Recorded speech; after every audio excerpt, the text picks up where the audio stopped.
de preparação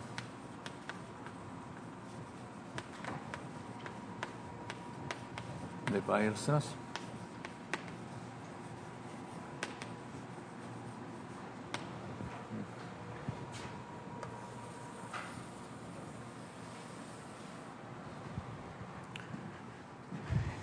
Que establece uma forma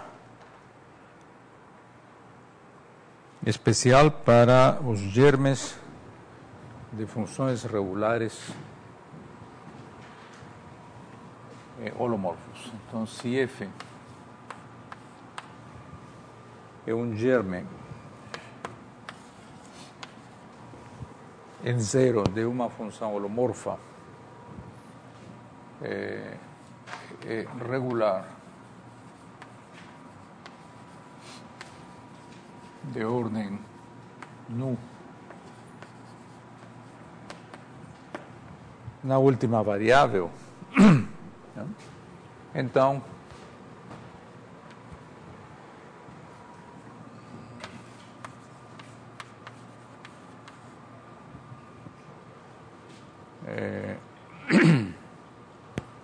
existe um polinômio de Weierstrass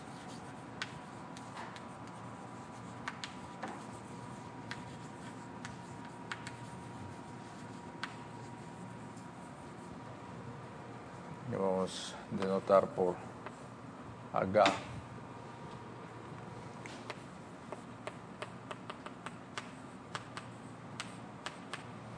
que é um polinômio de ordem nu na variável nu n, ¿no? Expreso desta maneira.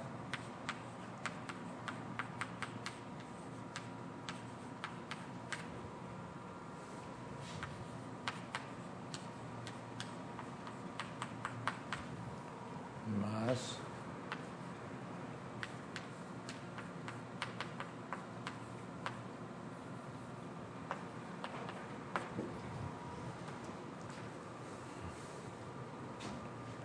onde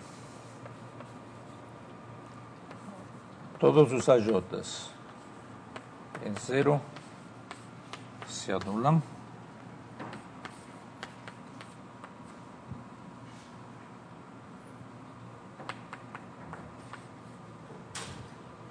¿no? Evidentemente que estos son todas funções holomorfas, né? E estamos dizendo que existe um polinômio e uma unidade. U em ON, que significa que é uma função holomorfa em ON que não se anula em zero, ou germe de uma função holomorfa que não se anula em zero, tal que F é igual a U vezes H. Certo? Muito bem, esse teorema foi demonstrado e, como um corolário, temos o teorema de divisão de Weierstrass, que diz o seguinte: o teorema de divisão de Weierstrass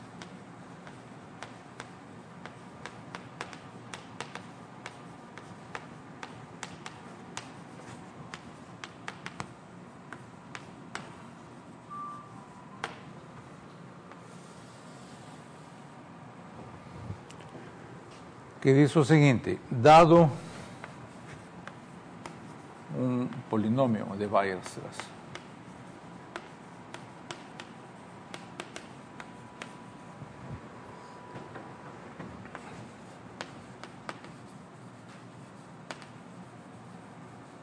H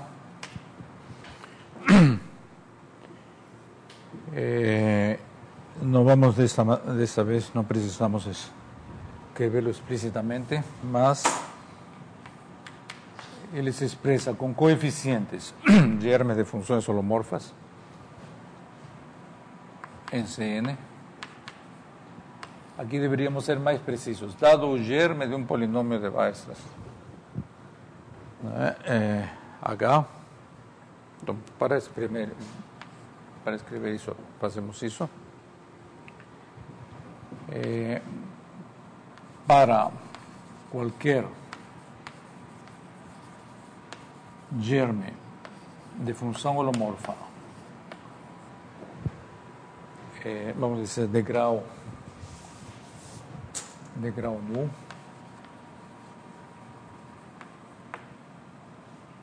e qualquer G holomorfa em N,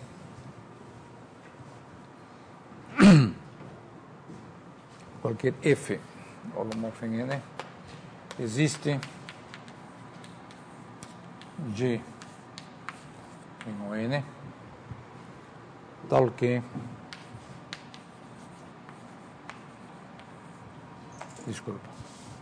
existe G I R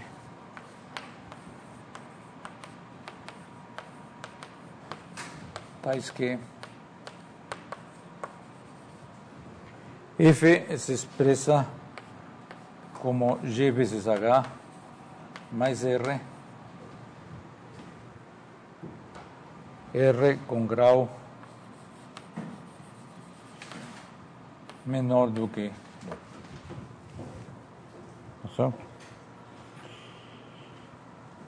Além disso,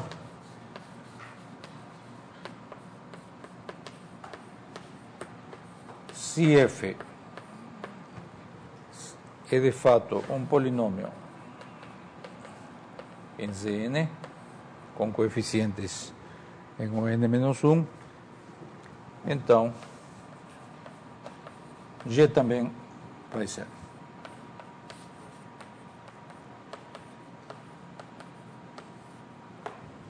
Tá certo? Isso significa que podemos dividir germes de funções holomorfas por polinômios de Weierstrass, ou pelos germes de polinômios de Weierstrass. Como eu disse na primeira aula, o objeto inicial desse estudo é o anel, este anel dos germes de funções holomorfas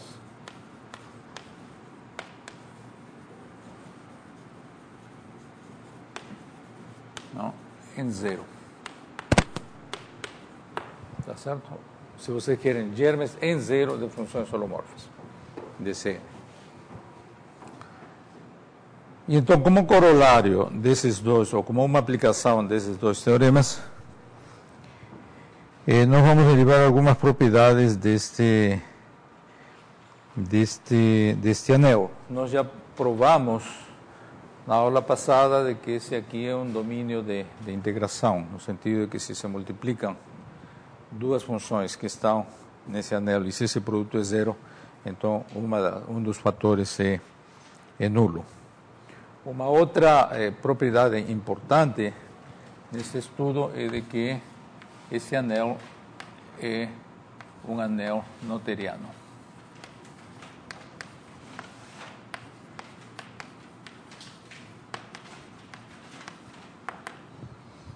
Tá certo? Isso é uma propriedade importante.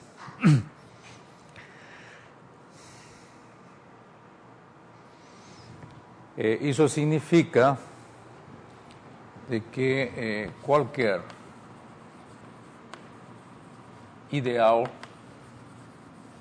A contido em ON tem uma base finita.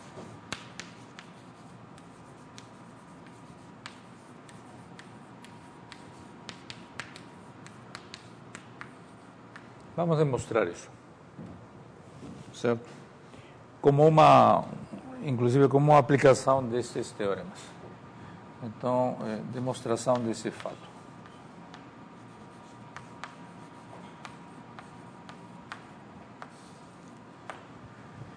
E a demonstração se faz por indução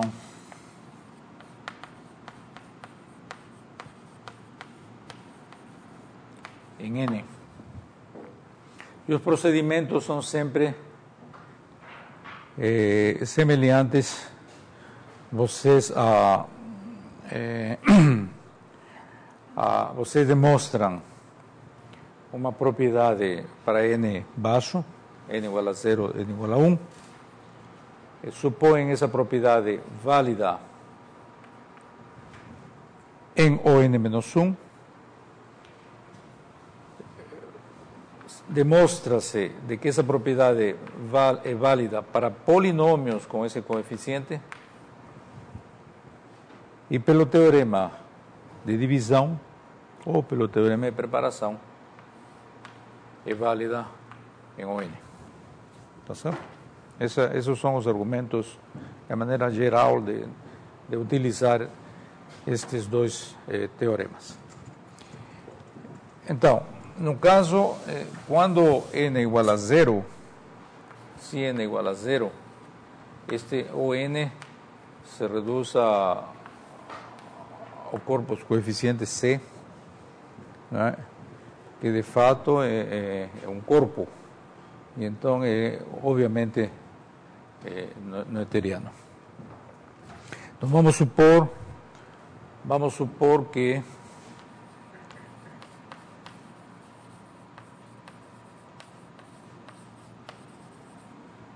ON-1 é noetheriano.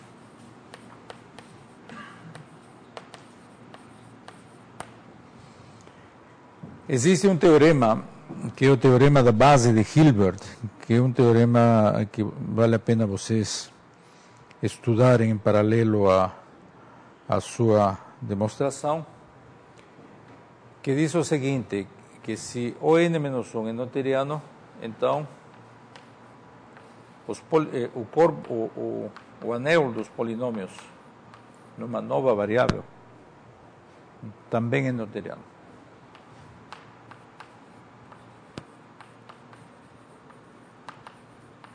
Isso se chama, isso é o teorema da base de Hilbert.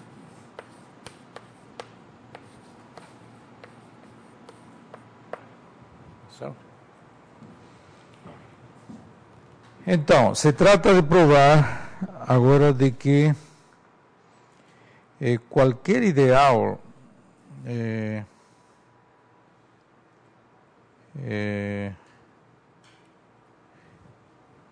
que se tomamos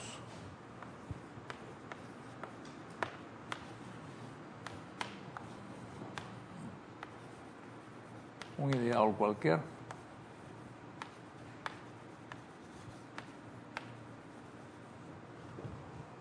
então qualquer elemento desse ideal pode se expressar em termos de um número finito de elementos de A.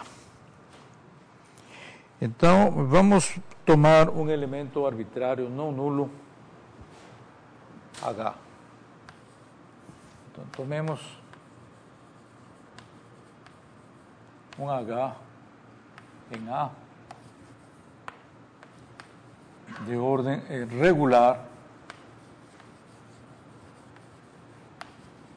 de ordem nu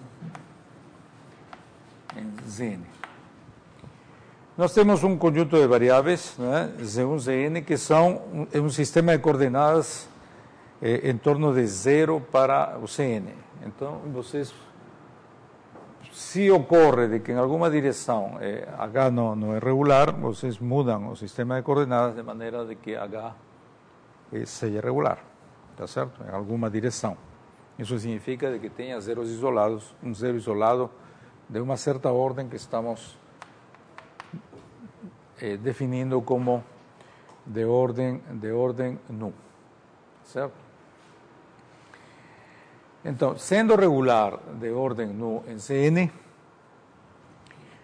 pelo teorema de preparação de Weierstrass, esse elemento regular módulo multiplicação por uma unidade, ele é um polinômio de Weierstrass. Tá certo? ¿no? El seno regular, basta dividir por U o multiplicar por uma unidade, tal que H pase a ser un polinomio de Weierstrass. Entonces podemos supor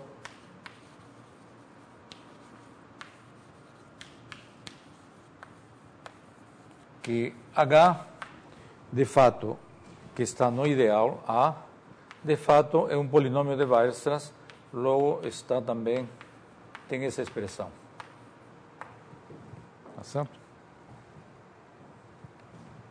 Vamos dizer mais ainda, isso aqui é um pouco mais fraco que o polinomio de Weierstrass, porque o polinomio de Weierstrass, os coeficientes se anulam em zero. Então vamos supor de que isto aqui é um polinomio de Weierstrass.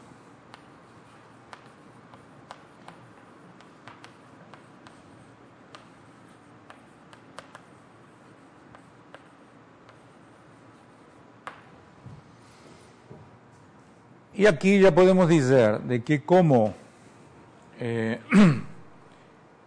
H, além de estar em A, neste ideal, está em ON-1 de Zn, que é um anel noetheriano, então H pode ser expresso em termos de uma base finita. Então existem H1, vamos dizer HS, não? Um número finito de elementos de A inter de ON menos 1 Zn inter A, tais que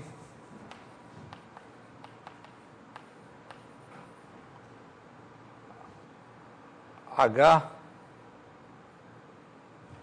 se expressa como uma combinação linear com coeficientes que vamos denotar como GJ, se for o caso, HJ. Tá certo?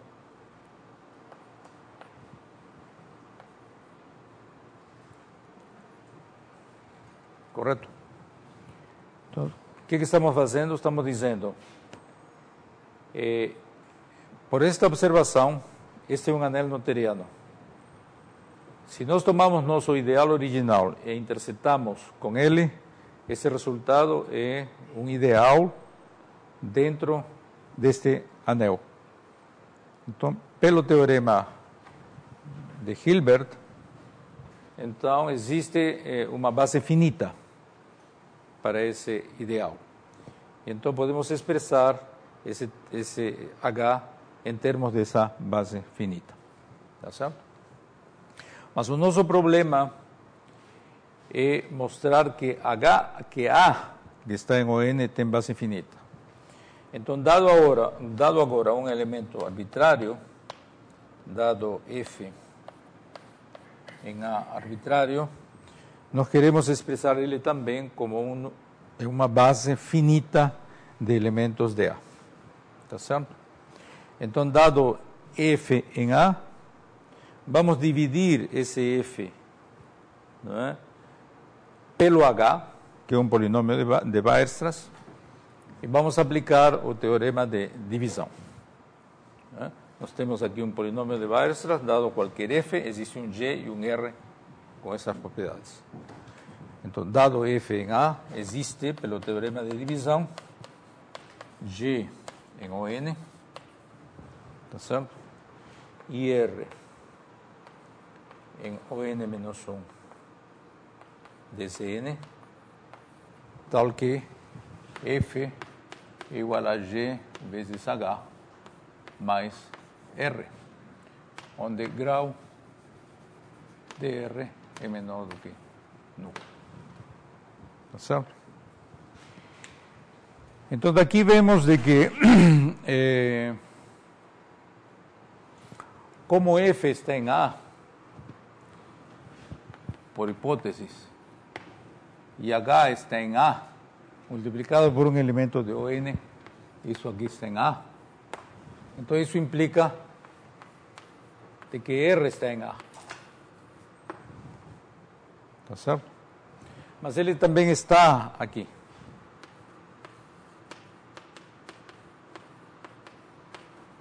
Está certo? Porque ele é dessa forma. Logo, ele está nesta interseção para o qual nós já sabemos que existe uma base finita. Então, R se expressa com a base H1, HS. Tá certo?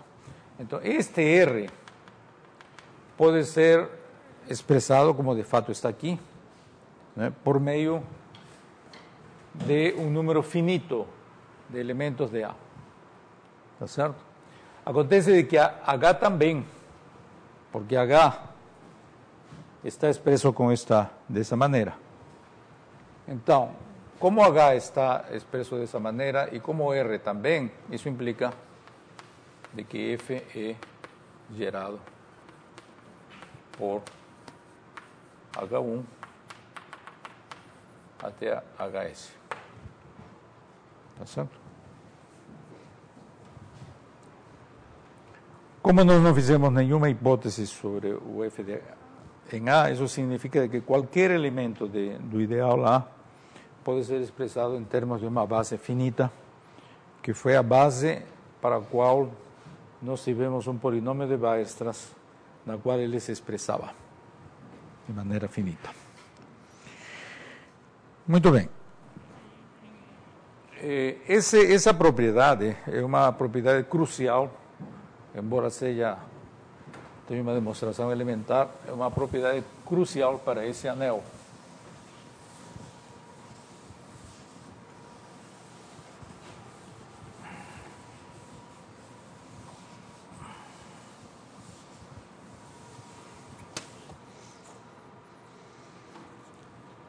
Então, em particular, o N passa a ser o que se denomina um anel local.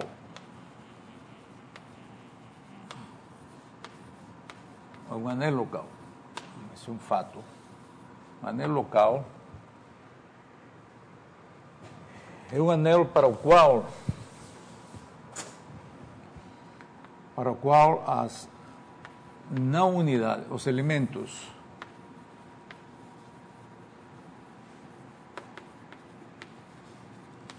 de UN que não são unidades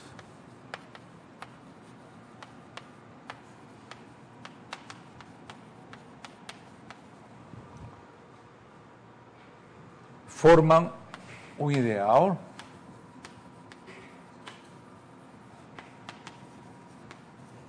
Essa é a definição de anel local.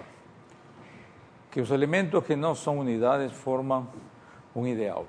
No caso esse ideal, no caso de UN, esse ideal é M, que denotamos também por N, que é o ideal maximal dos germes F em UN, tais que se anulam em zero.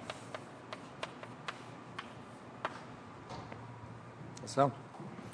Nós já vimos que as unidades deste anel são os germes daquelas funções cuja inversa ainda é uma função. Tá certo? Então, para isso, basta de que a função não se anule no ponto zero. Se ela não se anula, a inversa é 1 sobre f. Tá certo?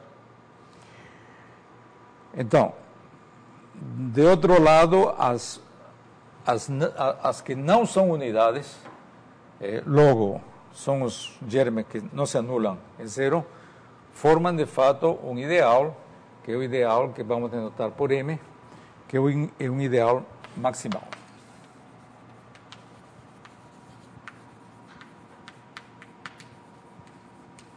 Bom, que é um ideal é óbvio, porque você multiplica um germe de uma função que se anula em zero por uma outra qualquer, também vai se anular em zero. Tá certo? Esse aqui também é um ideal muito importante para a teoria. Então, em particular, nós temos aqui uma aplicação natural dos germes em C, né? Tal que a cada germe de F nós aplicamos o valor de F em zero. Tá certo? Isto é um homomorfismo, não é? Cujo núcleo consiste dos germes de funções que se anulam em zero. Então, o núcleo é precisamente o ideal maximal. Isso significa de que o N dividido pelo ideal maximal é o corpo C. Tá certo? Essa aplicação, evidentemente, é sobre, porque o próprio C está imerso em ON como os germes de funções constantes. Tá certo? Muito bem, e temos algumas propriedades importantes deste ideal maximal que vamos expressar na forma de uma proposição.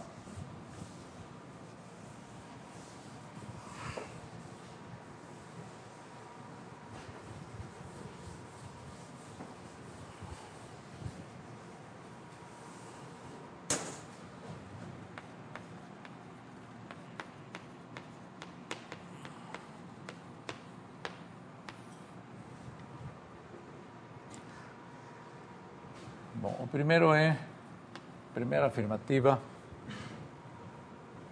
é de que a potência, vamos definir primeiro, a potência késima de N, de M,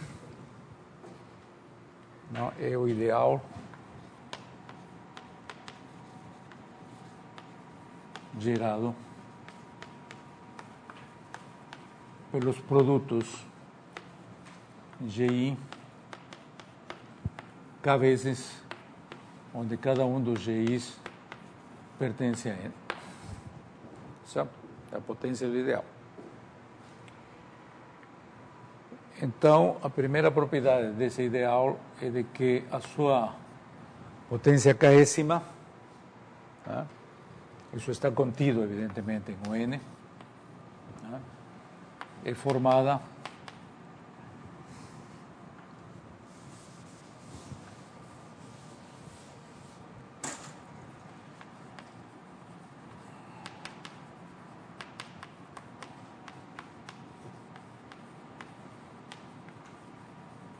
pelos germes de funções holomorfas,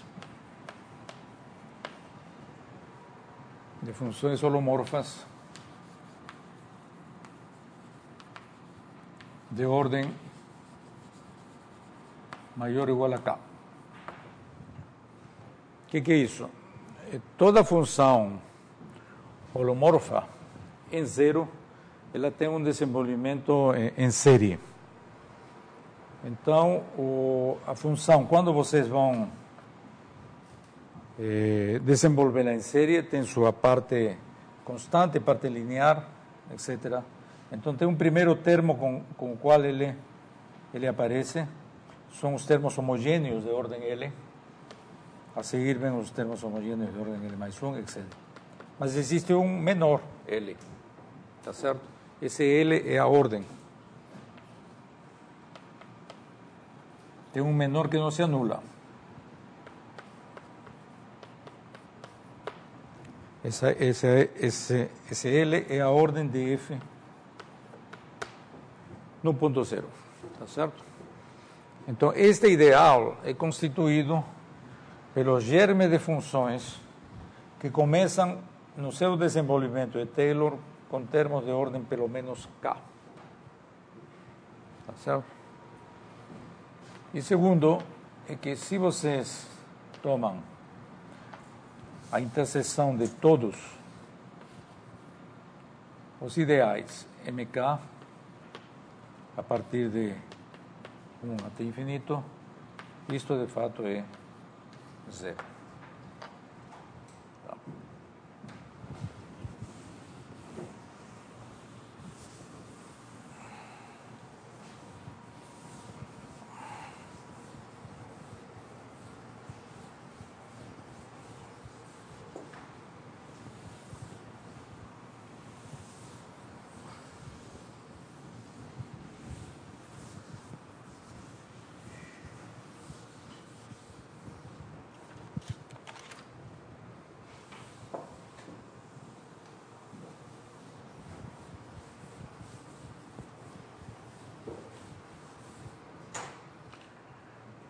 Muito bem, como se demonstra isso?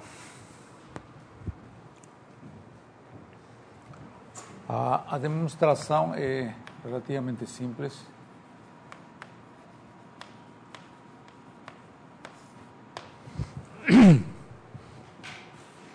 Se nós temos um elemento F, vamos eliminar esse sub n aqui para evitar uma notação muito pesada. Então, se nós temos um elemento de MK, não é?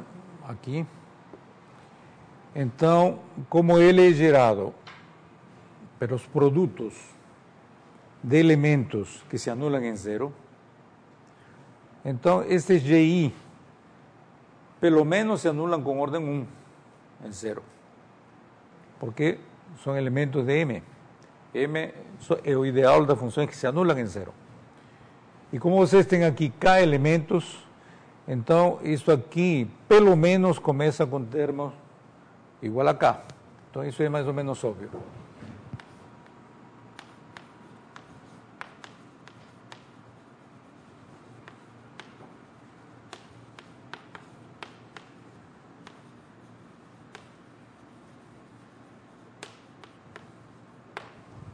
Tá certo?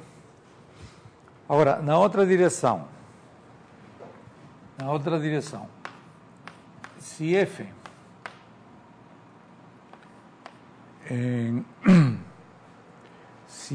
ON se anula em zero com ordem K,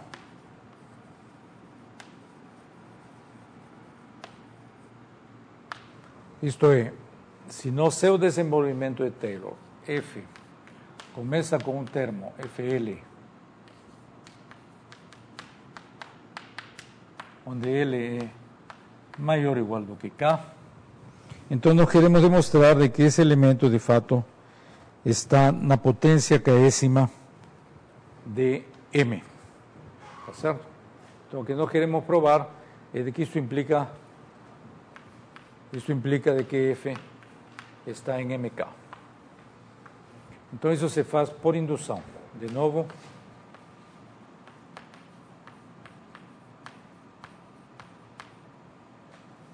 né? Fazemos isto por indução em N. Tá certo? Neste N.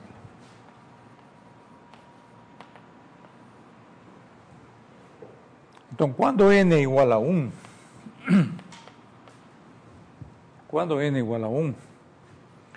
esta função é uma função de uma variável, não é? Que se anula, não é? Com uma ordem pelo menos k. Então, sendo uma função de uma variável que se anula com uma ordem pelo menos k, vocês têm que a expressão dela é algo assim,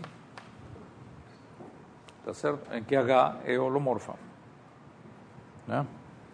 Sendo H holomorfa, não é? Que poderia eventualmente se anular, porque pelo menos K, tá certo? Mas este elemento é o produto de K funções que estão em M, logo isso aqui está em M, K. Tá certo? E aqui estamos multiplicando por uma função holomorfa. Então, uma função holomorfa multiplicada por elementos de um ideal, então isso está ainda no ideal. MK. Tá certo? Então, isso é evidente. Agora, suponhamos que isso seja verdade para n-1, e então vamos supor de que F agora é um elemento de ON. Tá certo? E então, escolhendo, de novo, convenientemente, o eixo Zn, podemos supor de que F é regular de ordem nu em Cn. ¿Está certo? E, consequentemente, módulo uma unidade, ele pode ser escrito como um polinômio de Weierstrass pelo teorema de preparação de Weierstrass.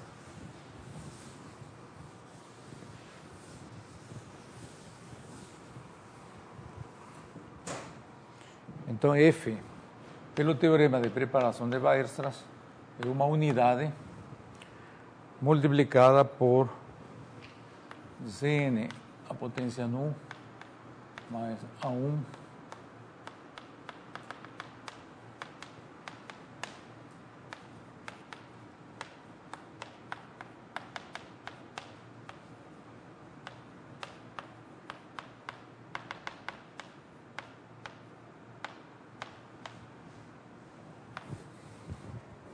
certo?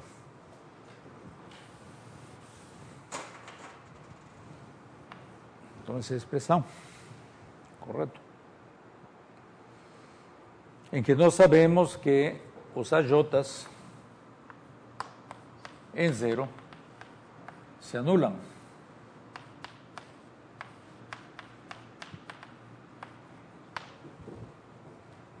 Tá certo? Muito bem. Então, aqui nós temos o seguinte: esse termo não conta para anulação, para a ordem de anulação, porque ele é diferente de 0 em 0, é uma unidade. Tá certo? Agora, esse termo somente tem o termo Zn, a potência nu. Como a função, por hipótese, ele começa com termos de grau maior ou igual a k, então isso significa que nu é maior ou igual a k. Tá certo?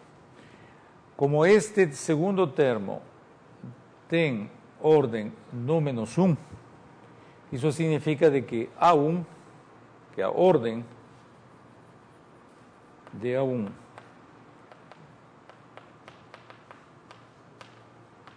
em zero é maior ou igual do que K menos nu mais 1. Tá certo? Porque o produto destes dois tem uma ordem pelo menos K. Não? Então, a ordem desse aqui é K menos nu mais 1. De uma maneira semelhante, a ordem de A nu em C1 Zn menos 1 é maior ou igual do que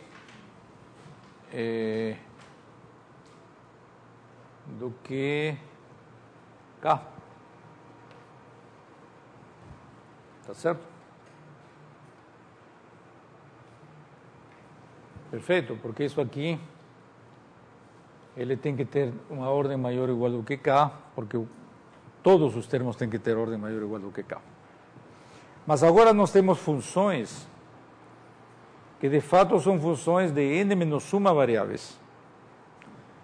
E por indução, nós estamos supondo de que se se anulam com ordem k menos nu mais 1, isso significa de que A1 pertence ao ideal de potência m k menos nu mais 1. Tá certo? Esse é o A1. E ao ser multiplicado por Zn a potência nu menos 1, que são funções que se anulam com essa ordem, então esse termo se anula. Isso significa de que esse termo pertence a mk. Tá certo? De maneira semelhante com todos os outros termos. Como nu é maior ou igual do que k, então esse aqui também pertence a mk. Então todos esses pertencem a mk. Tá certo? Muito bem. E esta segunda parte, se vocês tomam um elemento f nesta interseção, pela primeira parte, isso significa que f tem ordem maior ou igual a k para todo k. Certo?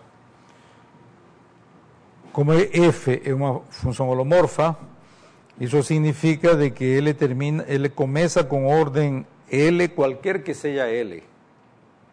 Como L é uma série convergente, isso implica que f é igual a zero. Tá certo? Então essa interseção é nula.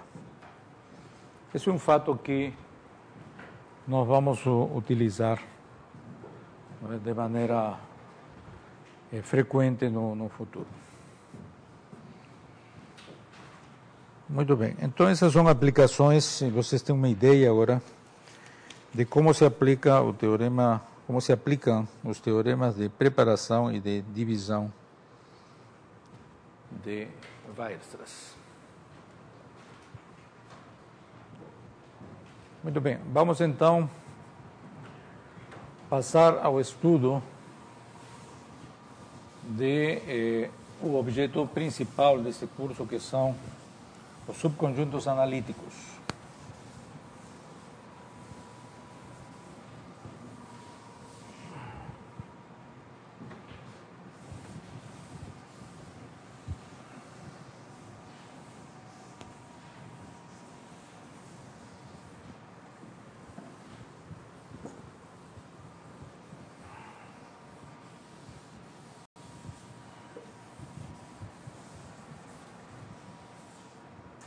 Aqui não existe uma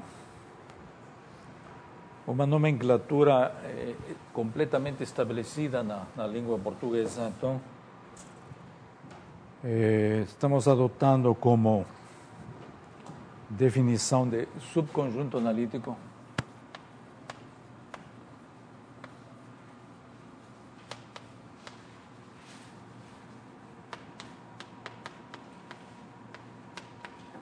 de abertos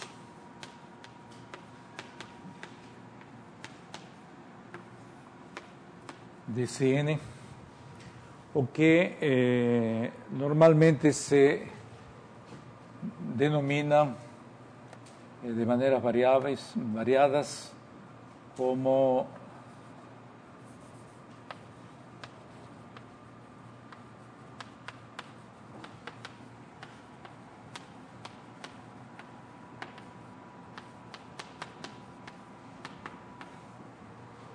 em inglês. Não existe aqui uma diferenciação entre variety e manifold. Nós só temos a denominação de variedade. E isso, a subvariety é o subconjunto analítico que vamos passar a definir agora.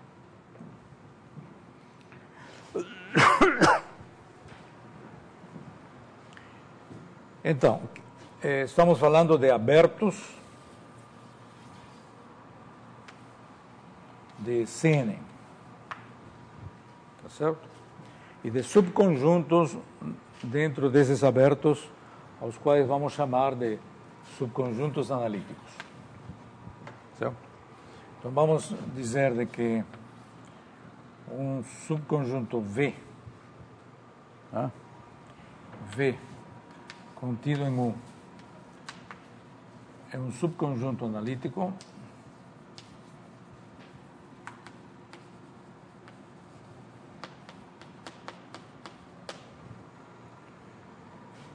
de U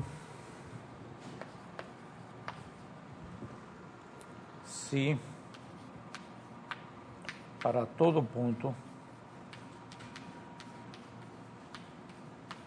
em U, para todo ponto em U, existe uma vizinhança.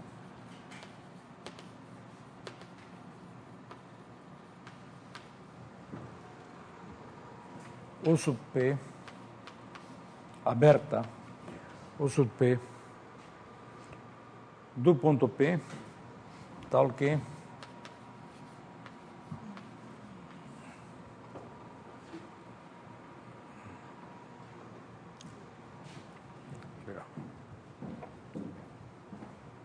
e uma vizinhança aberta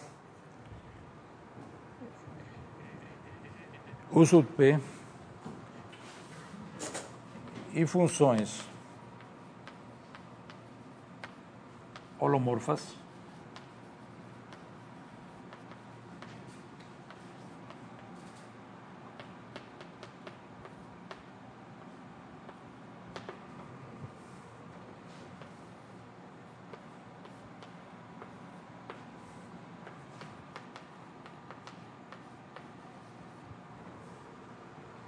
tais que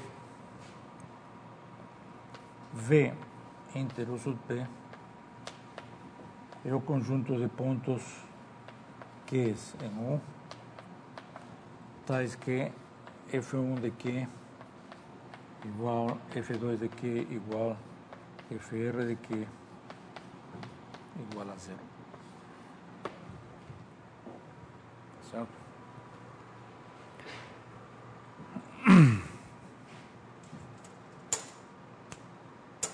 Então, vamos, para dar um exemplo,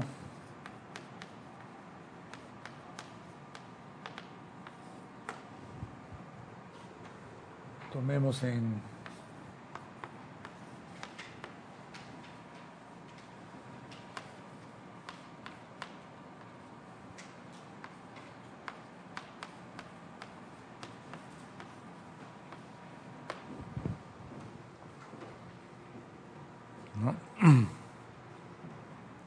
aqui uma figura do tipo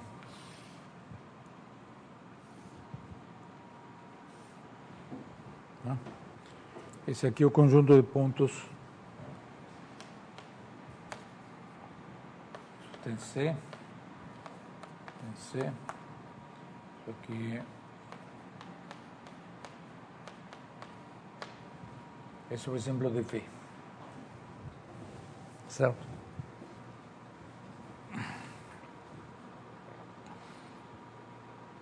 Então, é um conjunto de pontos que pode ser caracterizado como zeros comuns de um número finito de funções holomorfas. Tá certo? Estamos dizendo aqui que estamos tomando qualquer ponto. Dado um ponto P qualquer, existe uma vizinhança tal que, ao se intersetar com V, ela é dada por um número finito de equações. Estamos tomando um P qualquer em U e não somente os pontos P em V para evitar situações do tipo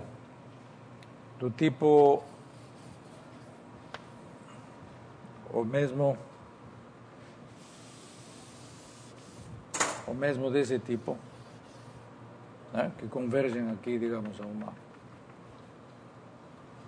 Tá certo? Porque se você toma uma figura como estas,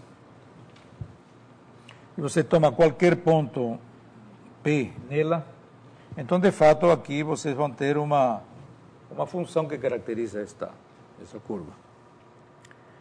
Mas se vocês tomam aqui um ponto nesse limite, então, ao tomar uma vizinhança e ver essa vizinhança com um microscópio, vocês vão ver pedaços, infinitos pedaços, convergindo ao ponto P.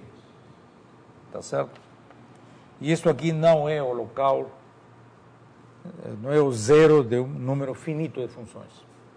Tá certo? Aqui são infinitos pedaços. Então, daí porque se exige de que esse ponto P não somente esteja em V, mas esteja em qualquer ponto de U. Tá certo? Outra maneira de dizer é de que se V for fechado, então vocês podem dispensar essa exigência de que P esteja em U. Não?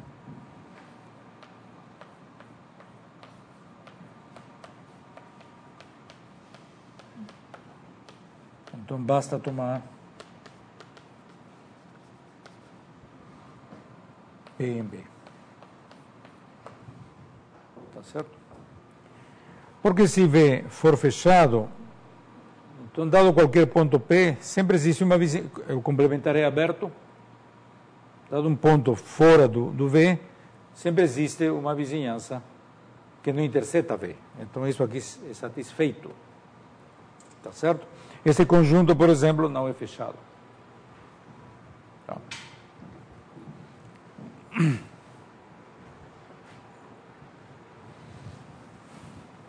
Então, são esses conjuntos de zero de funções holomorfas que são os subconjuntos analíticos que a gente vai estudar. Bom, eles são, primeiro, eles são objetos importantes porque acontecem de uma maneira natural como zero de funções, né? Então, eles se apresentam de maneira natural. Agora, por outro lado, eles não são tão simples como uma verdadeira variedade diferenciável, ou uma variedade complexa, porque ela tem pedaços onde ela se comporta como uma variedade, mas também tem pedaços onde ela se comporta de outra maneira. São pontos singulares que existem dentro desses conjuntos que jogam um papel muito importante para seu estudo. Tá certo? Muito bem. Então, associado a este conceito de subconjunto analítico, existe o primeiro de que vocês podem, uma vez definido qualquer ponto da variedade, do subconjunto analítico, digamos, para fixar ideias nesse ponto singular, né? Vocês podem considerar subconjuntos analíticos do próprio V. Não é? Por exemplo, subconjuntos abertos em V. Não? Você pode tomar aqui um W contido em V. Ele será ainda uma subvariedade, um subconjunto analítico. Tá certo? Então, vocês podem, consequentemente, introduzir a noção de germe de um subconjunto analítico. Tá certo? Eles vão ser o quê? O que vai ser um germe de um subconjunto analítico? Você considera, vamos dizer que, para definir a noção de germe, vocês têm que definir uma noção de equivalência. Então, nós estamos tratando de subconjuntos que estão contidos em abertos, que estão contidos em CN. Tá certo? Isso aqui é um aberto. Tá certo? Então, se nós temos dois abertos, eventualmente abertos diferentes, mas no mesmo espaço CN, então nós dizemos de que V é equivalente a W, vamos dizer em P, que é um ponto comum a V e W, não? Se existem, sim, para qualquer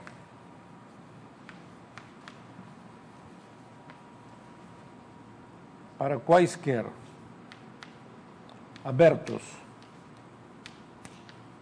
né? Vamos dizer V' contido em V e W' contidos em W e ambos vizinhanças de P, se existe uma outra vizinhança, que vamos dizer U, que está contida, que contém P e que está contida na interseção de W' para V' com W'. Então, dizemos de que duas subvariedades no ponto P são equivalentes se para quaisquer vizinhança que a gente tome dentro delas, não, elas coincidam pelo menos num aberto. Tá certo? Aqui temos V e temos em outro lugar W, mas eles compartilham vizinhanças de P. Tá certo? Então a gente diz que eles são equivalentes. Então as classes de equivalência desses subconjuntos analíticos são germes de subconjuntos analíticos. Então essa noção de germe pode ser introduzida de uma maneira evidente.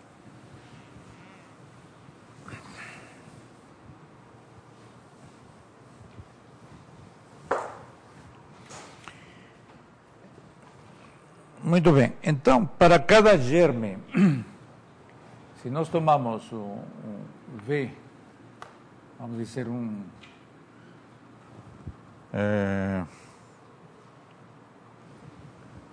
vamos dizer V no ponto A, um germe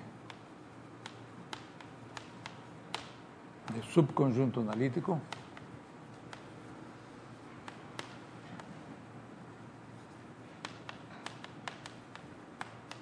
com representante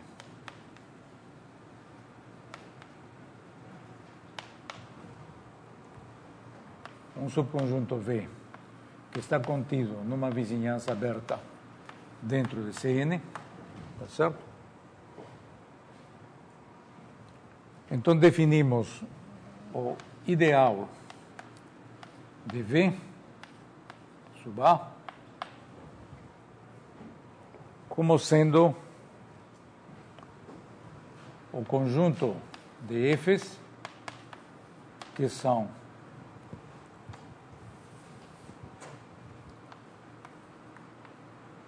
de germes que são germes tomados no ponto A, tá certo? Mas de funções holomorfas em Cn, né? Tais que a restrição de F a V, vamos escrever isso em forma de germes, de uma maneira um pouco inexata, se anulam. O que significa isso? Aqui vocês têm que ir sempre aos representantes, né? O ideal de uma subvariedade, né, no ponto A, do germe de uma subvariedade, são os germes de funções holomorfas que se anulam em V. Tá certo? Então eles formam um ideal dentro do anel de funções holomorfas em A. E de uma maneira dual se define o conjunto analítico associado a um ideal, né, se A está contido em ON para fixar zero, é um ideal, então definimos o subconjunto analítico associado a A como sendo o conjunto de pontos onde se anula um conjunto de geradores de A. Então isso aqui vai ser o germe de subvariedade, de subconjunto analítico,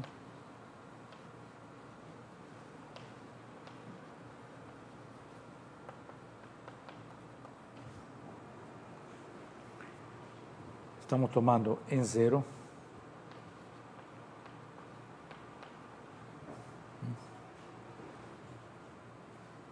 tal que existem um número finito de elementos de A, os quais geram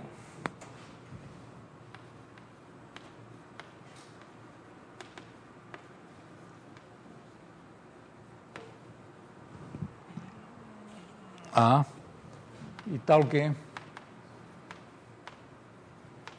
V, a nível de germe,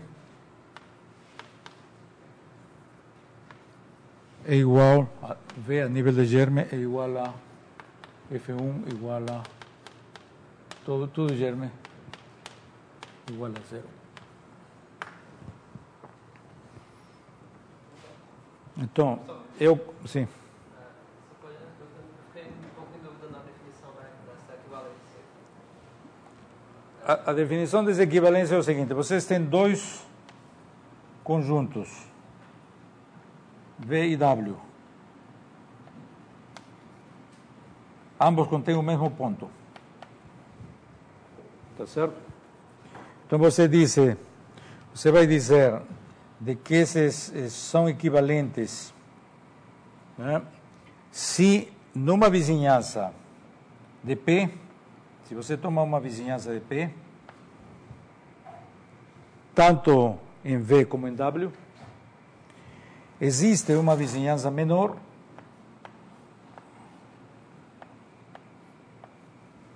que é a mesma, tá certo? Onde os dois conjuntos coincidem. Isso estamos dizendo aqui. Tá certo? E aqui estamos dizendo de que temos associado a qualquer germe de subconjunto analítico, temos associado um ideal. Esse ideal é o conjunto de germes de funções que se anulam em V, que estão definidos numa vizinhança do ponto A, mas se anulam em V. Tá certo? E de uma maneira dual, associado a qualquer ideal, tá certo? Vocês têm um subconjunto analítico, que são os zeros dos elementos desse ideal.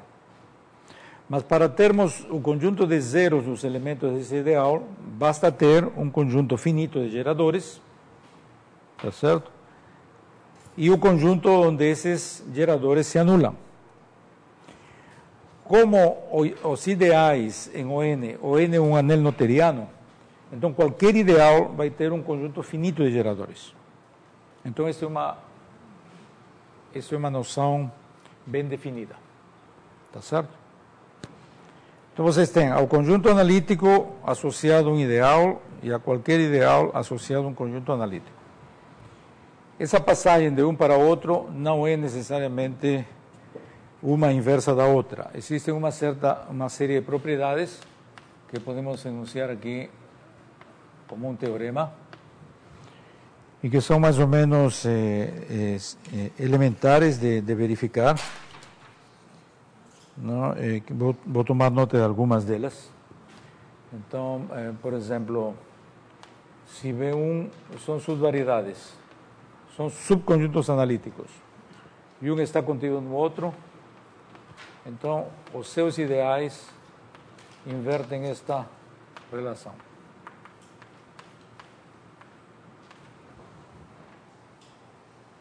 Isso é razoável, né? Porque se um conjunto, se uma função se anula em V1, vai se anular em V2. Não, se uma função se anula em V2, então vai se anular em V1. Tá certo? Uma outra observação dual é se vocês têm um ideal contido no outro, então também, de maneira dual, o subconjunto analítico associado a um vai conter o outro.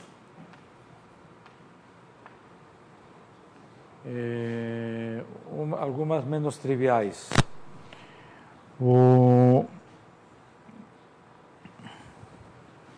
Se vocês têm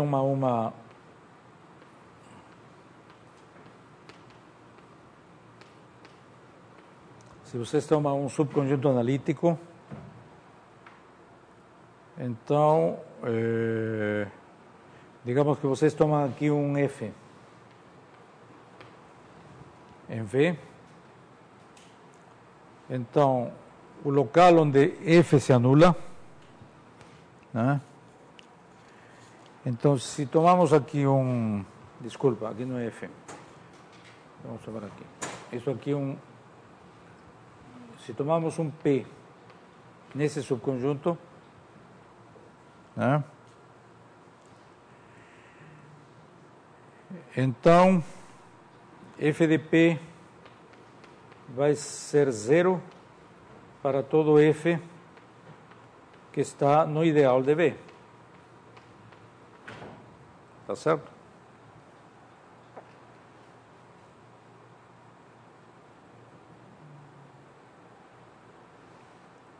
Tá certo? Então, f de P vai ser zero para todo f que está no ideal de P. Isso, não, melhor, vamos tomar ao contrário. Aqui. Vamos supor de que P está aqui. Então, f de P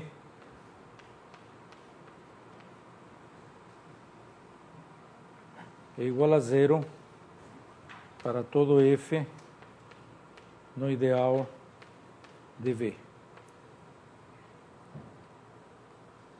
Não é? Porque se ele pertence ao subconjunto analítico gerado por este ideal, então para qualquer elemento deste ideal, isto é, para qualquer f, f de P vai ser zero. Tá certo? Mas isto significa de que se f de P se anula onde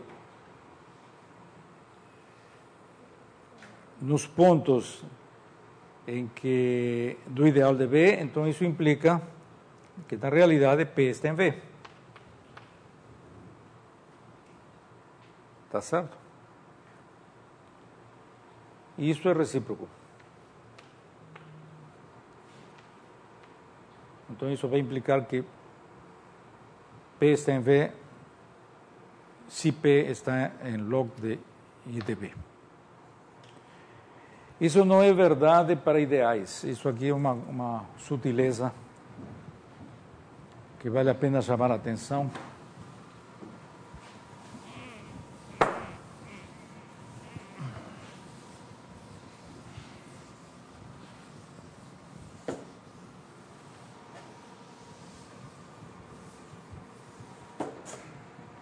Então, se você tem um ideal, ele está contido no ideal gerado pelo conjunto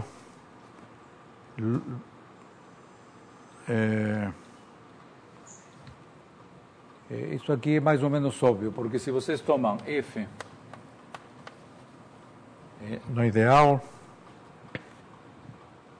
então quando f se restringe ao conjunto de pontos que correspondem aos zeros dos elementos de A, então isto tem que ser zero. Certo? E isso significa, de fato, que f está no ideal de log de A.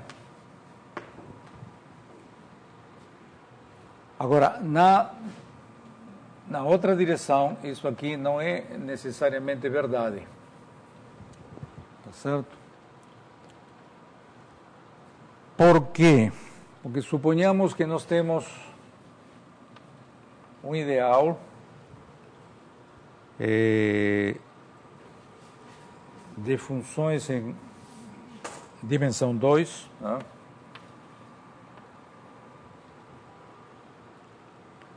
Em que o ideal é gerado apenas por uma função.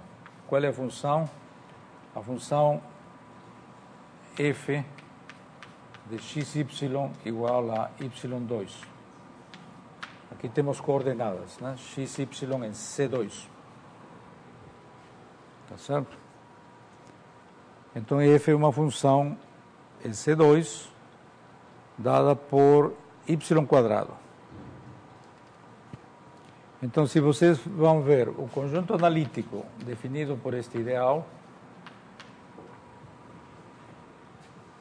então é o conjunto dos zeros da função y ao quadrado, que é a mesma coisa que o conjunto dos zeros de y. Tá certo? Mas, por outro lado, muito bem, isso significa que o ideal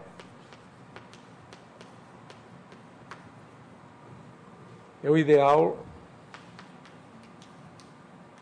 associado a esse conjunto. Mas o ideal associado a esse conjunto são todas as funções que se anulam no eixo x.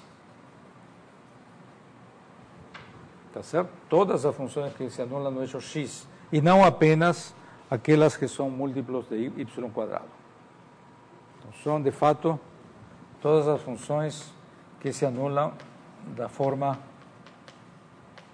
Todas estas funções, e não somente as de múltiplo quadrado. Tá certo? Então, isso aqui é diferente do locus do dA.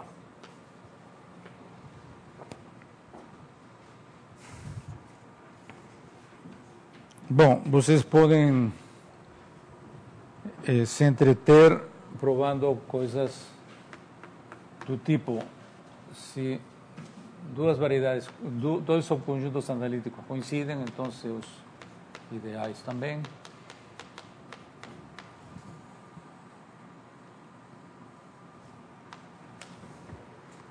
Se somente sim. O ideal da união de dois é a interseção dos ideais.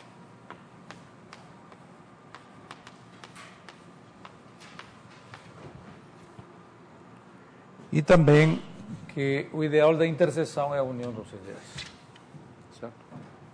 Há uma série de propriedades que vocês podem encontrar em qualquer livro de texto. Muito bem, como uma aplicação destes conceitos, vamos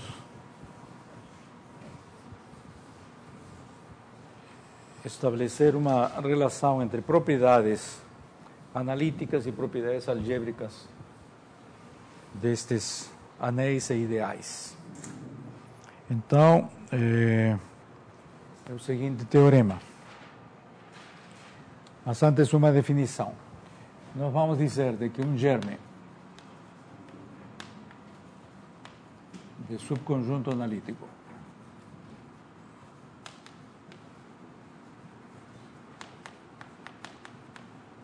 é redutível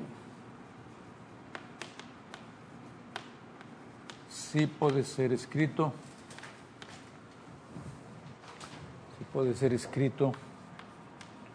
como a união, vamos dizer, um germe V, se pode ser escrito como a união de dois subconjuntos analíticos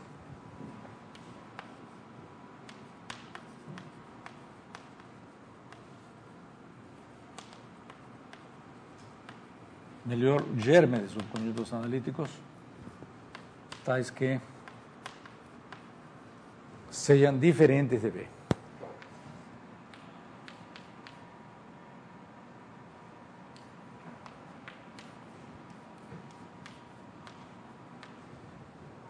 Tá certo? Então, redutíveis, por exemplo, esse subconjunto analítico.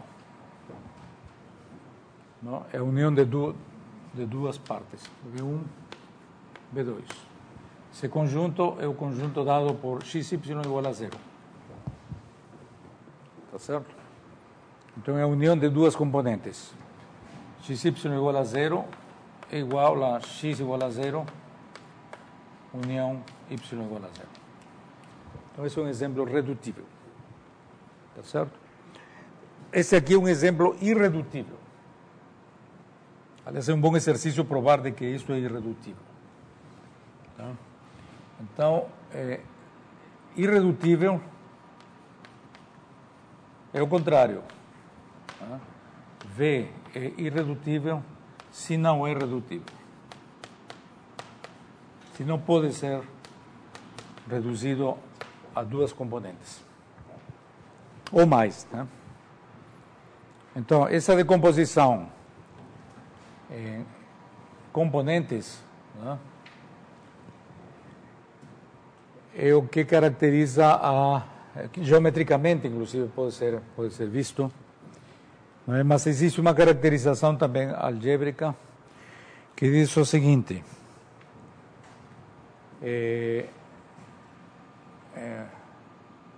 o germe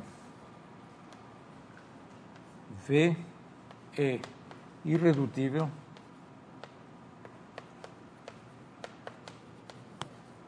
se e somente se o seu ideal, o ideal de V, né? Esse é um germe para o qual foi definido um representante em Cn, tá certo? Então aqui temos o seu ideal e dizemos de que vai ser irredutível se somente se o ideal é primo. Isso aqui é um teorema.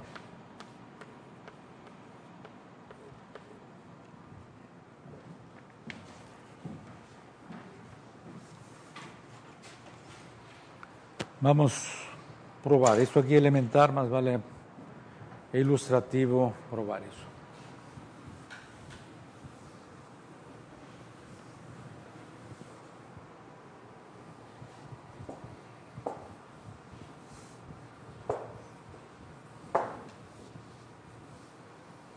Então, suponhamos, por contradição, isso aqui é a demonstração.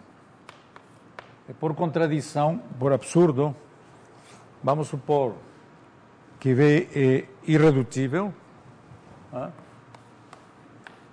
E vamos supor que o ideal associado a V não é primo.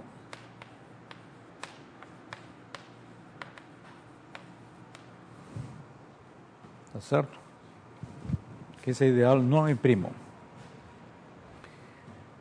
Como eu disse, são germes, mas aqui podemos escolher representantes. Este V está contido no Cn, estamos tomando elementos do anel ON, tá certo? Então, dizer de que esse ideal em ON não é primo significa dizer que existem dois elementos. Vamos dizer F1 em ON, F2 em ON, não? Tais que eles não estão no ideal de V,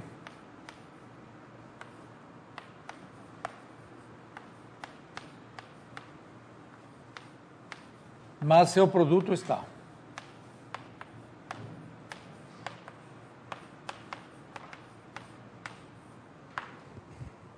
Isso significa dizer que é primo, não é certo? Ele é primo se existem dois elementos que não estão nele, mas o produto está. Ou dito de outra maneira, ele é primo quando o produto de dois elementos estando nele, um deles está no ideal, tá certo? Então estamos supondo de que não é primo. Isso significa que existem dois elementos, F1 e F2, fora desse ideal, mas o produto está no ideal. Tá certo? Então, fazemos o que vocês já podem imaginar. Definimos V1, não é? Como o conjunto de pontos que estão em V, mais onde F sub 1 de P é igual a zero. São os zeros de F1 em V. E definimos V2 como conjunto de pontos que estão em V e tais que F2 de P é igual a zero.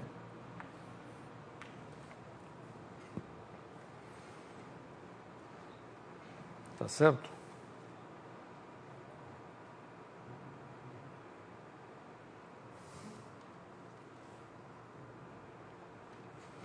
Então, ambos são subconjuntos de V. Logo, a união está em V. Tá certo? Mas, por outro lado, F1 e F2, ao serem multiplicados, pertencem ao ideal de V. Significa que, para os pontos de V, este produto é zero.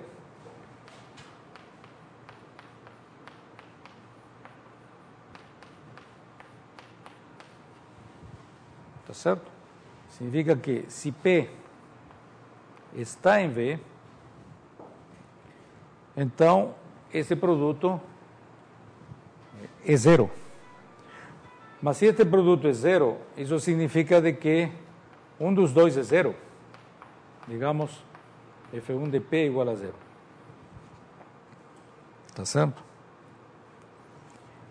Ou F2 de P igual a zero. Isso significa de que P pertence a V1 ou pertence a V2. E então temos V como a união de dois subconjuntos analíticos, porque eles estão definidos por zeros de funções, de V1 e V2, ambos diferentes de V. Tá certo?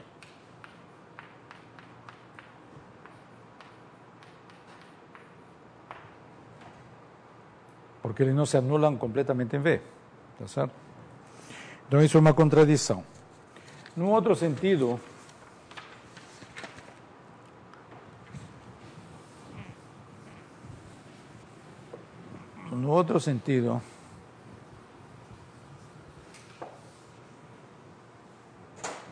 vamos supor de que o ideal é primo e vamos mostrar que é irredutível. Então, vamos supor que, suponhamos que, por contradição, que V é redutível.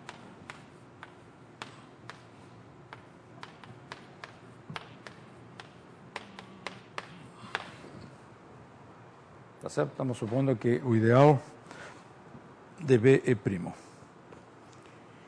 E então, como são diferentes, então o ideal de V1, de fato, V1 está contido propriamente em V. Então, o ideal de V1 vai conter propriamente o ideal de V. E mesma coisa com o ideal de V2.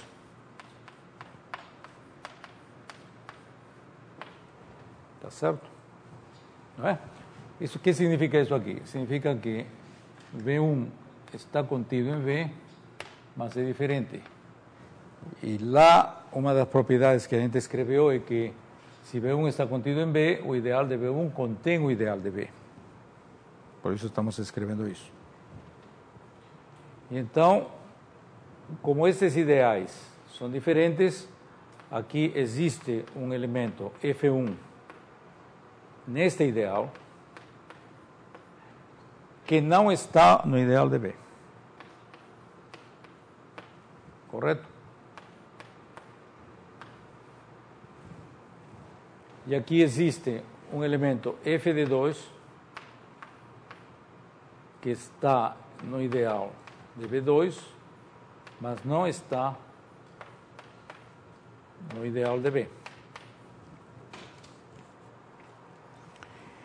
Então, o produto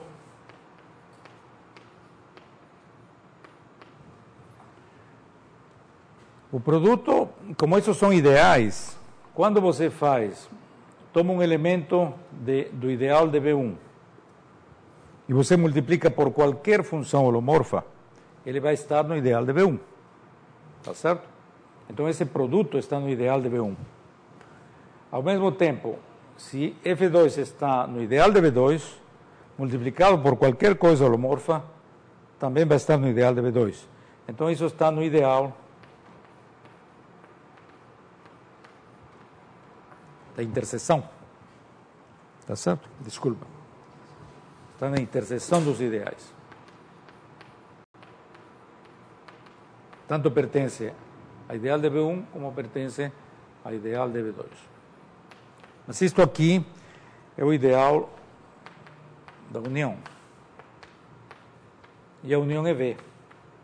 Então, isso aqui é a união de V. Tá certo?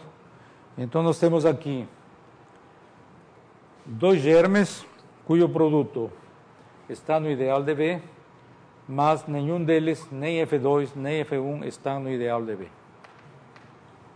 Tá certo? Então, contraria o fato de que o ideal é primo. Então, essa é uma maneira de vocês verem uma propriedade a propriedade de irredutibilidade de dois pontos de vista, tanto geométrico como algébrico. Tá certo? Muito bem.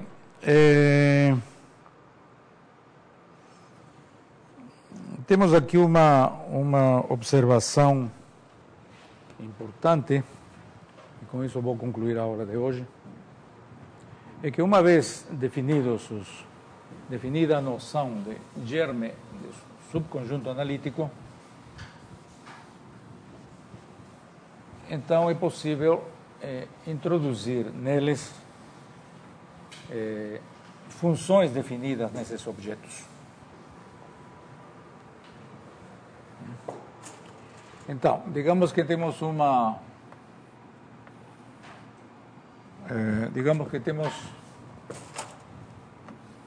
definido melhor ainda, estão abertos.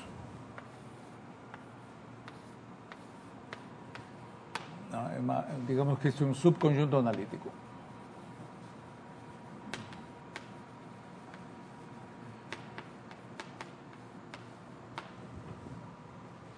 Então, uma função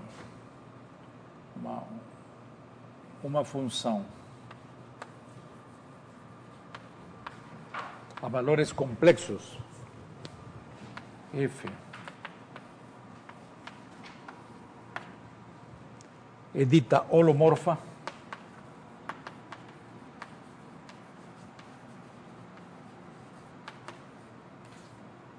se para qualquer ponto agora estamos tomando qualquer ponto P em V.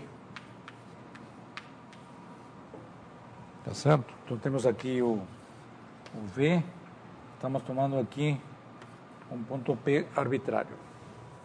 Temos aqui definida uma função em C. Tá certo? Está definida nesse conjunto. Então dizemos que ela é holomorfa nesse ponto se existe uma vizinhança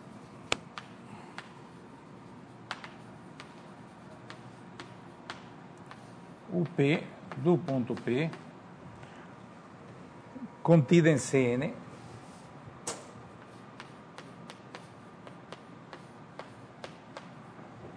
tá certo? Cn está aqui.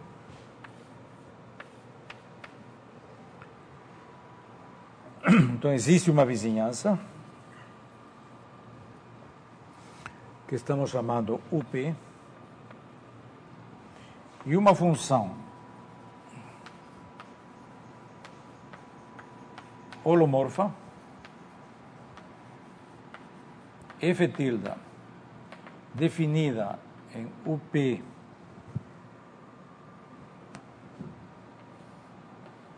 em C, tal que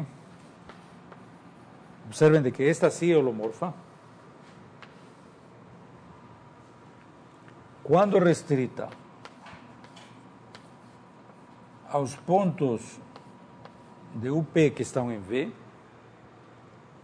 coincidem com a função F restrita a esse mesmo conjunto. Certo?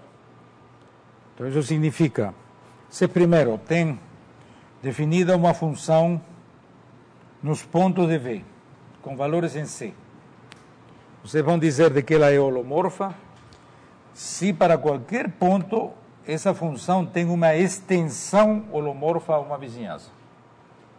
Quando tomamos uma vizinhança, então faz sentido definir função holomorfa. Estamos em Cn. Tá certo? Observe que a definição não exige nada sobre a compatibilidade de uma vizinhança com outra, ou de uma extensão com outra. Tem nenhuma relação.